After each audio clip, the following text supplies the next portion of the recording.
Well, I had a chance to go some time back to be able to jump out of a perfectly good airplane, and it's on the Gulf Coast, but you could see everything when you're 25,000 feet up in the air.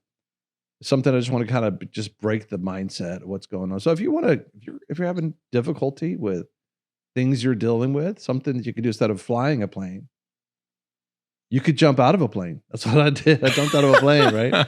And so we get there. I'm thinking about, I need something to just kind of break that rut that you get in this rut in your thinking. And I know that the circle maker, he talks about the ruts that people get in. They go to the right side of the brain instead of the left side of the brain.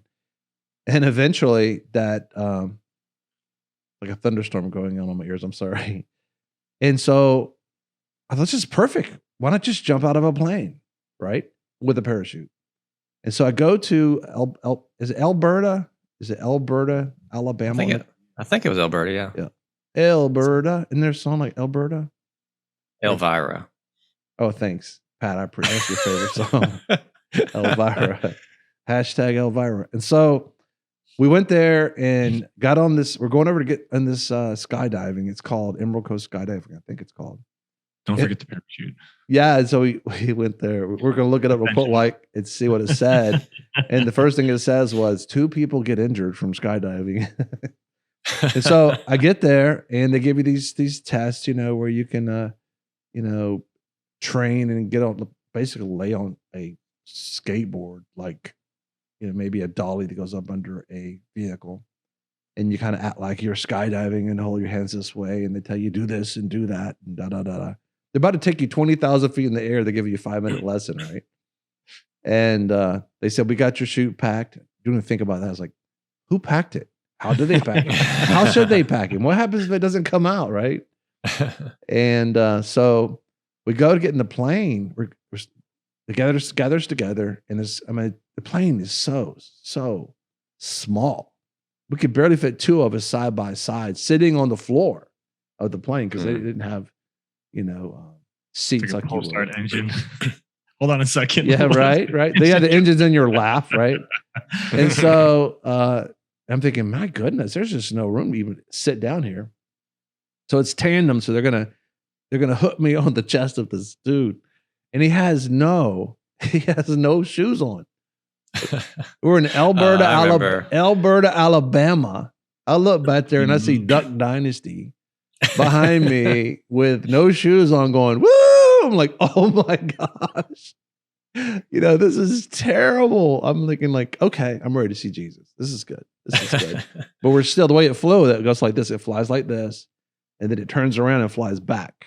And it just keeps climbing like that. They go 5,000 feet. Yeah. 10,000 feet. And now you're looking down, it's like broccoli instead of trees. And then is like, something is telling me this is not good. Right? And then you start to see the curvature of the earth, like, whoa. How far are we going up, right? And so finally they said, okay, we're here. And so the people who skydive all the time, a couple of them were there. They just jump out the door. They slide the whole side of the airplane off, basically. They called it a door. But it's the whole side slide. It was no side, right? It was like nothing was gone. These guys were just choop, choop, choop. I'm like, and your brain's going, that's not smart. These people shouldn't be jumping out. Where did he go? Right? Because you don't hang around, by the way. You don't. Yeah. When you jump out of a plane, you don't sit there like the cartoon and kind of wait and think about it, like the Roadrunner. You literally just go, choop, you shoot back like that. And they're gone. And they go, okay, we're next. And he said, so it's like, so I'm watching and my brain just, it is not working. The rut is over. It's gone. And I could have just quit then and gone back down. And he says, slide over. I'm like, there is no over. I'm over already. If I slide over, I'm going out the door. And so he just kind of grabs him on his chest and goes, huh? Pick me up. And I'm like facing this door jam, right? And so I'm hanging on to this door jam for dear life. Thank God that Chris and I were talking about that footage has been taken out. But I'm negotiating like, give me a moment. Give me a moment. You had your moment before you got on the You're plane. looking down, it's 20,000 feet. You're seeing the curvature of the earth. if Elon was out there, he would have passed you by him. It was high. And so, you know, he just keeps on saying, okay. I'm like, oh, just a minute. But I mean, it was just, it was insane. We can call you an astronaut now. Literally, I would think, you know, at least an Alberta knot, something like that, Alberta knot. So then he literally just goes closer to the door. I'm like, oh my goodness, stop. He says, I want you to hold your hand over your head. He's yelling at me, right? Wind's going by. The pilot's going, we're almost out of gas. I'm like, oh my goodness. We're bingo. It's time to go. It's like a bad movie, right? It's like, this is terrible. This is terrible what's going on. And so, you know, I'm not thinking. There's just no chance. There's just no chance to think at all. And so what I did was like, if I'm going to do this, if I'm going to jump out of a perfectly good airplane, which is nothing like you think it's going to be, I'm going to pay the extra $5 to get it filmed because nobody would believe that I did this, right? So guess what? We actually have footage. Now we cut out the whining parts. We cut out my negotiating parts, but you see him shoving me over. I'm attached to his chest. I'm attached to this. I'm attached to what's not Phil? What's that guy's Jase? Jase with Duck Dynasty. I'm attached to his chest with no shoes on, and he's going, woohoo, let's go. Matter of fact, you got to see this guy.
So I was going so fast, my cheeks were literally hitting behind my head going,